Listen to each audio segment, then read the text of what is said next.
Vamos dar início a mais um momento do videocast da SPRCS, onde vamos abordar os temas sobre a importância do plasma e dos hemoderivados na terapêutica dos nossos doentes e na sua evolução clínica, e também um outro tema sobre como é que nós podemos fazer com que Portugal se torne menos dependente do plasma externo. Contamos neste videoclasse SPRCS com toda a honra e o nosso muito obrigado à doutora Dialina Brilhante, imunohemoterapeuta, que tem um gosto especial de partilhar e de ajudar a formar os diversos profissionais nesta área, como noutras também, segundo informações que nos prestaram, e o nosso bem-aja pela sua disponibilidade, e a todos os que nos estão a ouvir, aproveitem porque há momentos únicos na nossa vida. Doutora Dialina, muito obrigado. Começaria por perguntar-lhe a importância que tem o plasma e os seus derivados do ponto de vista clínico para os nossos doentes. Muito obrigada pelas suas palavras e espero não responder às expectativas. Respondendo diretamente à pergunta, o plasma é uma substância que faz parte do nosso organismo e que eu às vezes quase que acho que devia ser considerada um órgão, porque nós pensamos no plasma, a parte líquida, portanto do sangue, onde também por sua vez se passeiam inúmeras células, desde os eritrócitos às plaquetas, glóbulos brancos, mas, por exemplo, só para terem uma ideia, o plasma, na sua fase líquida, é composto por dezenas de proteínas essas, cada uma com uma aplicação desde a coagulação, ou seja, proporcionar ao indivíduo uma boa hemóstase, ou seja, parar uma hemorragia que por qualquer motivo aconteça, até facilitar todos os processos de cicatrização, até porque a hemóstase é, digamos que, uma boa hemóstase é o primeiro passo para termos uma boa cicatrização e uma boa reconstituição, portanto, tecidular. Portanto, já estão a ver a importância que esta substância tem, tanto para o próprio como potencial fonte de diversos medicamentos, que é o caso, portanto, dos hemoderivados. O mais conhecido é o chamado plasma fresco congelado. O que é que faz o plasma fresco congelado?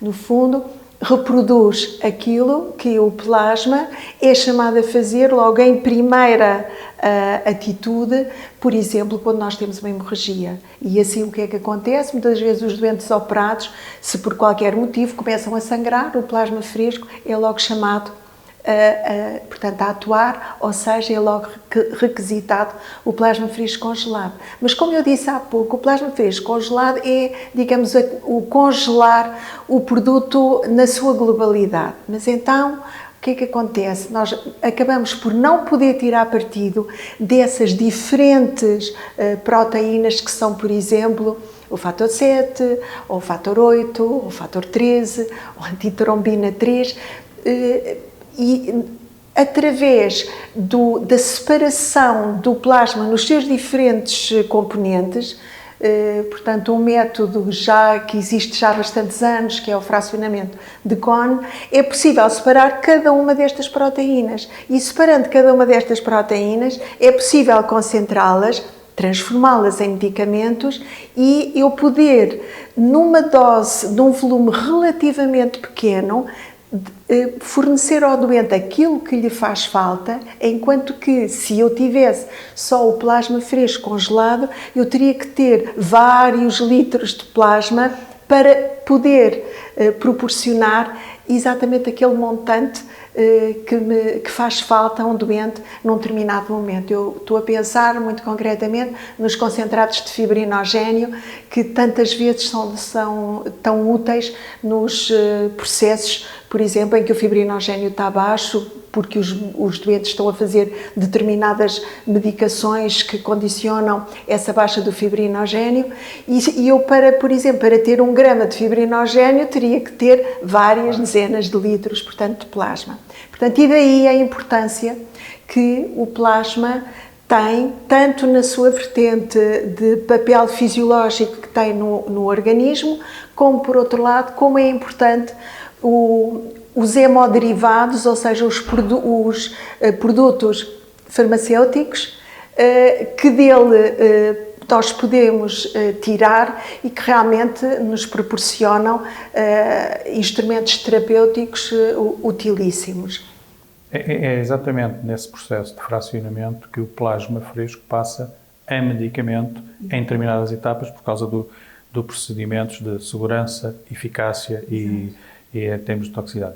Em termos dos doentes, sente que tanto o plasma fresco como os derivados já transformados em medicamento beneficiam a vida dos doentes em termos qualitativos, em termos quantitativos? Eu diria que é nas duas.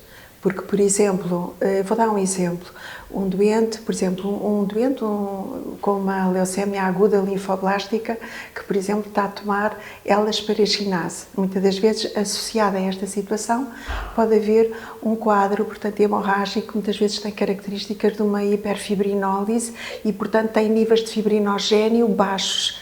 Eu realmente, se eu der um concentrado de fibrinogénio, portanto, juntamente com plaquetas, eu muitas das vezes consigo manter este doente numa situação estável o suficiente para continuar, portanto, o seu tratamento e, evidentemente, na medida em que continua o seu tratamento, melhora, portanto, as perspectivas de sucesso, portanto, deste doente. Mas, por exemplo, este é um doente, digamos assim, um doente crónico, entre aspas, mas, por exemplo, se houver uma intervenção cirúrgica e temos intervenções cirúrgicas, digamos que mais consumidoras de sangue e intervenções cirúrgicas menos consumidoras de sangue, mas numa dessas intervenções cirúrgicas major, onde está previsto, portanto, o consumo de sangue, realmente eu ter a alternativa de poder proporcionar ao doente aquilo que naquele momento faz falta, e só aquilo que faz falta é, francamente, do ponto de vista racional, muito mais adequado, portanto, para o doente, adequado, portanto, para o hospital e até mesmo do ponto de vista económico. Penso que faz todo o sentido utilizarmos, digamos que, esse plasma em fatias, mas tendo o cuidado de que cada fatia corresponde exatamente ao fator que está em falta. Como imunohemoterapeuta, sabendo que a matéria-prima destes medicamentos e de plasma fresco são os dadores, como é que vê o seu dia-a-dia? Quais são as suas preocupações, tendo em conta que, como imunohemoterapeuta e como nós farmacêuticos também, focados nas necessidades dos doentes, qual é o seu receio? Eu vou dizer,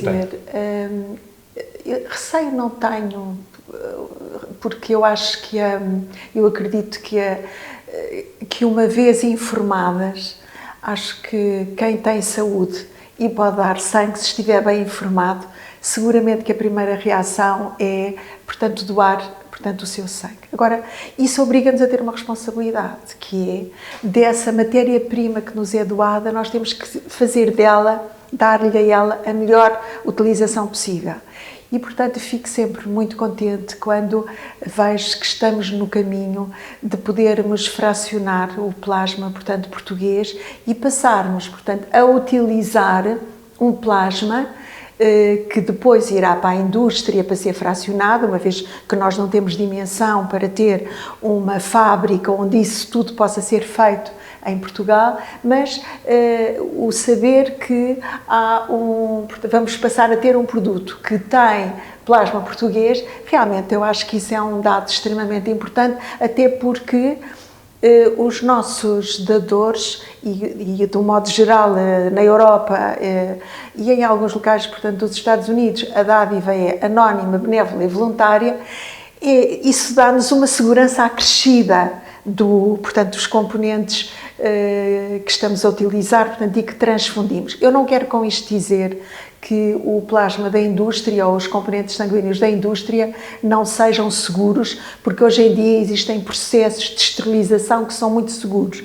Mas uma coisa é partir de um plasma que é proveniente de um dador pago, outra coisa é partir de um plasma que é proveniente, portanto, de um dador anónimo, benévolo e voluntário. São coisas, intuitivamente, penso que são coisas diferentes e eu estou a referir isto no sentido de, mais uma vez, valorizar a importância do programa de fracionamento do plasma português. É verdade também que, como todos os medicamentos, esta matéria-prima que vai servir para obtermos o plasma necessita de cuidados de colheita e de separação e de manutenção muito rigorosos. E por isso as práticas de Good Manufacture Practice estão neste momento muito em discussão, portanto, no nosso país, porque até agora os serviços de imunoterapia, onde se processa a recolha, portanto, das dádivas, funcionavam sobretudo com referenciais ISO 9001. E realmente temos que nos, portanto, atualizar, temos que evoluir também para as práticas dos GMPs para garantir que realmente vai para a indústria uma matéria-prima impecável.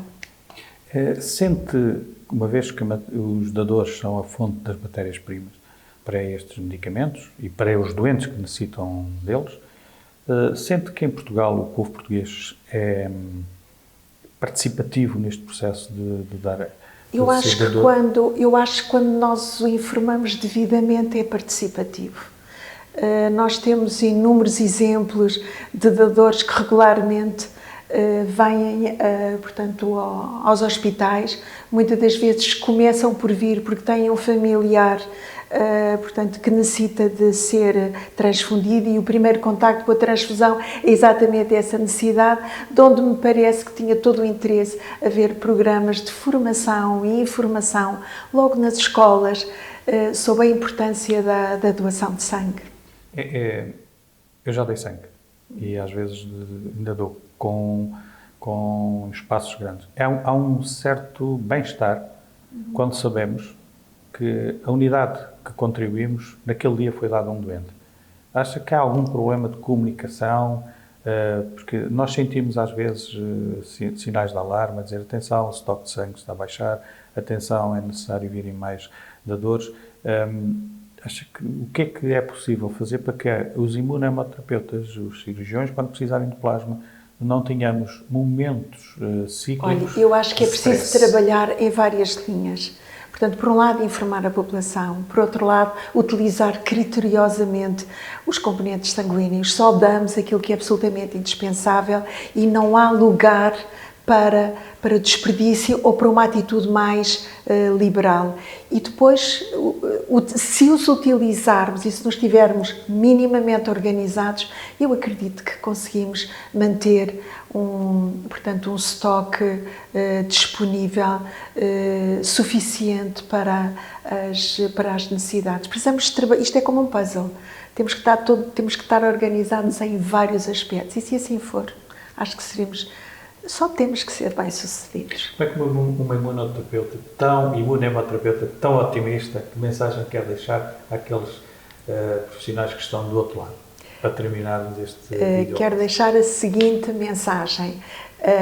Acreditem no que estão a fazer, façam-no bem e não hesitem, sigam em frente.